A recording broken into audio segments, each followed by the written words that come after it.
आपने अक्सर सुना होगा कि एक क्षत्रिय 1000 आक्रमणकारियों पर भारी पड़ता था और क्षत्रिय समाज बिना सिर कटे ही लड़ते रहते थे।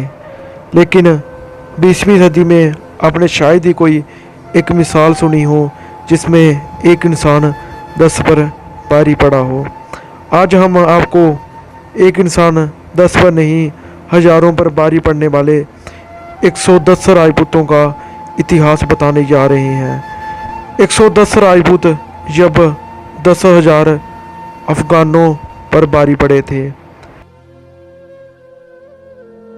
वही अफगानी पठान जिनको सुनते ही इतिहास चोरों के बीच में ही पेशाब हो जाते थे। जब अफगानी पठान, लंबे लंबे पठान जब घोड़ों पर चढ़कर तलवार लेकर इन डरपोक इतिहास चोरों के पीछे लगते थे तो क्षत्रिय ही हमेशा आगे आकर उनकी रक्षा करते थे। और उसी इतिहास के बीच हम आपको 110 राजपूतों का इतिहास बताने जा रहे हैं। जब 110 राजपूतों का सामना 10,000 कव्वालियों से हुआ तो सभी कव्वाली भाग खड़े हुए और एक राजपूत 10 पर भारी पड़ा। आज उन्हीं डोगरा राजपूतों का इतिहास बताने जा रहे हैं जिनके नाम से जेके रेजिमेंट और डोगरा रेजिमेंट है। वैसे तो भारत में सबसे ज़्यादा राजपूतों की रेजिमेंटें हैं, जिसमें Rajputana rifle 1, Rajput regiment 2, Dogra regiment 3, जिसमें ज़्यादातर राजपूत ही होते हैं। वैसे आपको बताना चाहेंगे कि डोगरा सिर्फ राजपूत ही नहीं होते, डोगरा सभी होते हैं। डोगरा एक स्थानवाचक नाम है, जैसे कि हरियाणवी कोई भी हो सकता है, लेकिन मैक्सिमम जो डोगरे होते हैं राजपूत ही होते हैं। जो डोगरा नाम दिया वो भी क्षत्रियों ने ही दिया था, क्षत्रिय महाराजा गुलाब सिंह ने दिया था। पहले राजपूतों ने जहाँ जम्मू पर जब राज किया तो ये देव डेंसिटी ने राज किया, बाद में ये डोगरा डेंसिटी आई। क्षत्रियों ने सदियों से जम्मू कश्मीर पर राज किया। डोगरा कोई भी हो सकता है, राजपूत सिर्फ राजपूत ही है। जहाँ कोई चंद्रावंशी है, कोई सूर्यवंशी है, लेकिन सभी की कोई दिल्ली से आया है और कोई राजस्थान से आया है। ठीक है, तो ये बात क्लियर होगी। आज हम आपको ऐसे महान इतिहास के बारे में बताने जा रहे हैं जिसके बारे में शायद ही आपको पता हो। मित्रों, आज हम बात करेंगे उस शख्स के बारे में जिन्हें आजाद भारत के पहले महावीर चक्र से नवाजा गया था। उनका नाम है ब्रिगेडियर राजेंद्र सिंह जम्वाल। राजेंद्र सिंह का जन्म 14 जून 1899 को जम्मू के एक गांव बगुना में एक डोगरा राजपूत परिवार में हुआ था, जिसे आज हम राजेंद्र सिंह पुरा के नाम से जानते हैं। वो आधुनिक सेना के इकलौते ऐसे आर्मी चीफ थे जिन्होंने खुद युद्ध भूमि में लड़ाई लड़ी। अपनी वीरता और कुशल रणनीति के चलते वो मात्र 48 वर्ष की उम्र में ही महाराजा हरि सिंह के सेनाध्यक्ष बन गए। मुजफ्फराबाद में उन दिनों 4 कश्मीरी इन्फेंट्री कर्नल नारायण सिंह सांब्याल के नेतृत्व में तैनात थी। नारायण सिंह सांब्याल एक उच्च सेना अधिकारी थे जिन्होंने द्वितीय विश्व युद्ध में भी अपनी सेवाएं दी थीं। उनकी इस यूनिट में 50% हिंदू थे और 50% मुसलमान। अंग्रेजों के बाद अगर किसी ने फूट डालो और राज करो का सही फायदा उठाया तो वो था नेहरू, क्योंकि जम्मू कश्मीर को छोड़कर लगभग बाकी सारी रियासतों का भारत में विलय हो चुका था। नेहरू ने तब कश्मीर के शेख अब्दुल्ला से मिलकर एक साजिश रची। उन्होंने शेख को लालच दिया कि अगर वो जम्मू कश्मीर का भारत में विलय करवा दे तो उसे जम्मू कश्मीर का प्रधानमंत्री बना दिया जाएगा। शेख अब्दुल्ला ने जम्मू कश्मीर के मुसलमानों को राजा के खिलाफ भड़काना शुरू कर दिया। महाराजा को जब इस बात का पता चला तो उन्होंने शेख अब्दुल्ला को जेल में डाल दिया। तब नेहरू उनसे मिलने के लिए कश्मीर आए, पर उनके जम्मू कश्मीर आने पर रोक लगा दी गई और नेहरू को भी गिरफ्तार कर लिया गया। 3 साल जेल में रहने के बाद 1947 में जब भारत का विभाजन हुआ तब शेख अब्दुल्ला ने महाराजा को खत लिखकर माफी मांगी और कहा कि वो रियासत और महाराजा के प्रति वफादार रहेगा। तब महाराजा ने दया करके शेख अब्दुल्ला को रिहा कर दिया। इसके बाद भी शेख अब्दुल्ला ने नेहरू के साथ मिलकर साजिश जारी रखी और लोगों को भड़काना जारी रखा। और इस साजिश में नेहरू और शेख अब्दुल्ला ही नहीं, अंग्रेज अफसर भी शामिल थे। लॉर्ड माउंटबेटन भी यही चाहते थे कि कश्मीर पाकिस्तान को दे दिया जाए। उन्होंने महाराजा को लिखे अपने एक पत्र में भी जिक्र किया था कि अगर वो पाकिस्तान के साथ जाना चाहें तो भारत में कोई भी इसका विरोध नहीं करेगा। शेख अब्दुल्ला की बातों में आकर मुसलमान सैनिकों ने विद्रोह कर दिया। 21 अक्टूबर की वह नवरात्रों की रात थी जब मुसलमान सैनिकों ने अपने हिंदू सैनिकों पर हमला कर दिया। ज्यादातर सैनिक मारे गए और कुछ सैनिक मुकाबले में डटे रहे। सैनिकों ने वायरलेस के जरिए ब्रिगेडियर राजेंद्र सिंह को संदेश भेजा।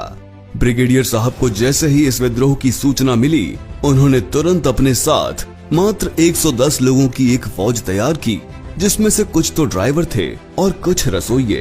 पहले उन्हें लगा कि ये पाकिस्तानी सेना का हमला है और उन्होंने महाराजा साहब को इसकी सूचना दी। महाराजा स्वयं युद्ध में जाना चाहते थे, पर ब्रिगेडियर राजेंद्र सिंह ने उन्हें ये कहते हुए मना किया कि मेरे होते हुए आपको युद्ध में जाने की आवश्यकता नहीं। ब्रिगेडियर राजेंद्र सिंह जम्वाल ने मुजफ्फराबाद की ओर कूच किया तो रास्ते में वो घड़ी नामक स्थान पर कुछ सैनिकों से मिले। उन्होंने ब्रिगेडियर साहब को बताया कि हमलावर अपने साथ 150 ट्रकों के साथ लूट मार करते हुए आगे बढ़ रहे हैं। पाकिस्तानी सेना भी पूरी तैयारी के साथ आई थी। तब ब्रिगेडियर साहब ने उनको वहां रोकने की सोची ताकि महाराजा हरि सिंह मदद भेज सकें। ब्रिगेडियर साहब ने उस इलाके की घेराबंदी की और अटैक एंड रिट्रीट की रणनीति अपनाई ताकि ज्यादा देर तक दुश्मनों को रोका जाए और महाराजा को मदद भेजने का समय मिल जाए। क्योंकि मुजफ्फराबाद और श्रीनगर के बीच कोई भी सैन्य टुकड़ी नहीं थी, इसलिए हमलावर बेखौफ आगे बढ़ रहे थे।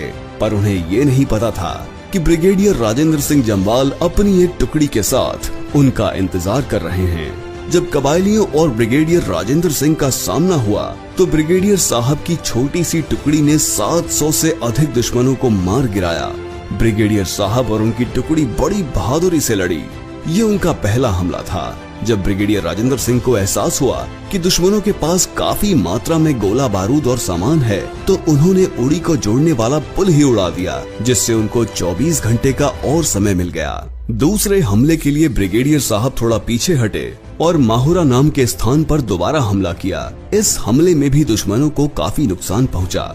ब्रिगेडियर साहब की अटैक एंड रिट्रीट वाली रणनीति से दुश्मन सत्ते में आ गया। उसके बाद आतंकी उन्हें धोखा देने में सफल हो गए और रामपुर मंदिर के पास उन्होंने ब्रिगेडियर राजेंद्र सिंह और उनके साथियों पर हमला कर दिया। उस रात मौसम बहुत खराब था। तेज बारिश और हवाओं की वजह से पेड़ गिर गए थे, जिससे रास्ता जाम हो चुका था। ब्रिगेडियर साहब ने एक सैनिक को रास्ता साफ करने का हुक्म दिया और खुद जीप पर सवार हो गए, पर छिपे हुए आतंकियों ने उन पर गोलियों की बौछार कर दी, जिससे एक गोली उनकी टांग में लगी। तब उनके साथी कजान सिंह ने उनको पीछे हटने को कहा, पर ब्रिगेडियर साहब ने मना कर दिया और कजान सिंह को मदद लाने का हुक्म दिया।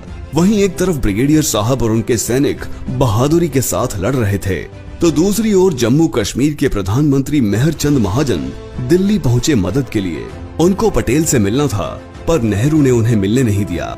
यहाँ एक तरफ ब्रिगेडियर राजेंद्र सिंह और उनकी सेना दुश्मनों से लड़ रही थी, वहीं नेहरू को शेख अब्दुल्ला को जम्मू कश्मीर का प्रधानमंत्री बनाने की पड़ी थी। इसी का फायदा उठाकर नेहरू ने मेहर चंद को सरदार पटेल से मिलने नहीं दिया और उनके सामने समझौते की शर्त रखी। समय बहुत कम था। ब्रिगेडियर राजेंद्र सिंह के पास न ज्यादा हथियार थे न सेना।